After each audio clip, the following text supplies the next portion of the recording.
Assalamualaikum warahmatullahi wabarakatuh. Saya Dr. Asri, SPD, MPD, mengemban mata kuliah Manajemen Strategi Bisnis, dan sekarang saya bekerja atau diamanahkan oleh pimpinan sebagai Ketua Program Studi Magister Manajemen dan Kewirausahaan. Baik, secara umum program studi Magister Manajemen Kewirausahaan, kita ketahui semua bahwa manajemen itu berbicara tentang ilmu dan seni.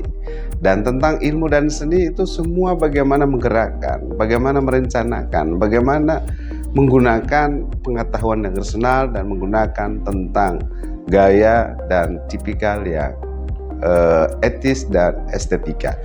Intinya, program studi Magister Manajemen itu adalah program studi yang dirancang untuk memberikan pemahaman tentang leadership, pemahaman tentang perencanaan, pemahaman tentang entrepreneur, pemahaman tentang analisis bisnis, dan pemahaman tentang pengembangan bisnis.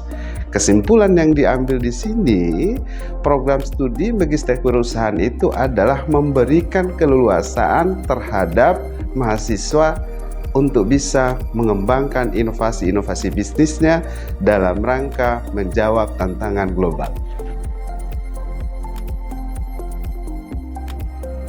Ya, mata kuliah sebagaimana yang telah dirancang oleh stakeholder yang ada di Magister Manajemen dan Kewirausahaan itu adalah Design Thinking and Business Idea. Itu satu. Yang kedua, pemasaran dan keuangan entrepreneur. Yang ketiga adalah bagaimana kreativitas dalam pengembangan inovasi bisnis itu sendiri. Dan yang keempat adalah komunikasi dan negosiasi menjawab tantangan global dengan mengembangkan potensi bisnis. Dalam peran teknologi, dulu itu kan sekolah tinggi ilmu ekonomi atau disingkat dengan STIA, dan sekarang itu Institut Teknologi dan Bisnis.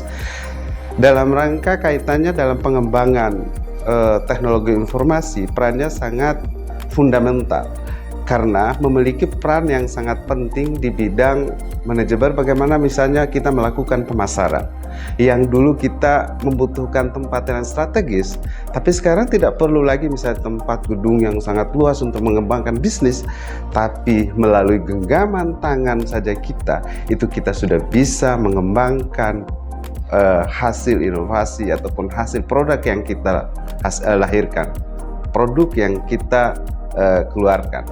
Genggaman kita itu apa? Misalnya gadget kita, bisa kita menggunakan sosial media kita, bisa menggunakan itu misalnya aplikasi-aplikasi yang sudah tersedia dalam handphone kita itu.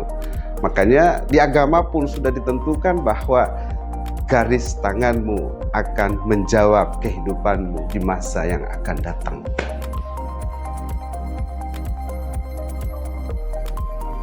Baik, ya, bisa jadi pengembang bisnis, bisa menjadi entrepreneur, dan bisa juga menjadi tenaga pengajar. Karena kita di ITB Nobel itu mulai dari S1-nya itu kita sudah siapkan wadah, sudah siapkan badan usaha atau yang biasa disebut dengan inkubator bisnis. Di S2 kita mendalami tentang itu inkubator bisnis, artinya penerapan pengembangan itu bisa kita menjadi entrepreneur, bisa kita menjadi tenaga pengajar, bisa juga kita menjadi analisis bisnis untuk mewujudkan tujuan bisnis itu sendiri.